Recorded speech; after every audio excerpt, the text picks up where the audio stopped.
अभी मैंने भी सोशल मीडिया में देखा और हम लोगों ने पोस्ट भी किया। अच्छा है, आदिवासी छात्रावास में एक आदिवासी जनजाति मुख्यमंत्री और बढ़िया है। आदिवासी बच्चों को एक तरफ देखेंगे कि सुकमा जैसे शायद ये जनजाति केदार कश्यप जी ही वहाँ के मंत्री हैं, ये प्रभारी मंत्री हैं सुकमा में। वहाँ पे सड़क जाम करके स्कूल एडमिशन के लिए, छात्रावास के लिए मांग कर रहे हैं। लगातार पूरे प्रदेश में छात्र छात्राएं आंदोलित हैं। क्यों 10,463 आपने स्कूल बंद कर दी, एडमिशन कहाँ लेंगे?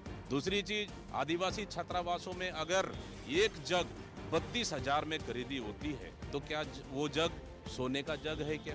क्या वो जग तांबे का है क्या?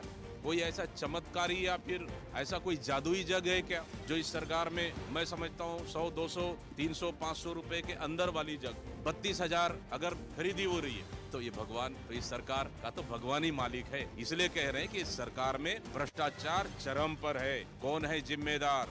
क्या इस पे कार्रवाई होगी, जांच होगी? एक ही बलौदा बाजार क्यों, पूरे प्रदेश के आश्रम छात्रावासों की खरीदी की जांच होनी चाहिए।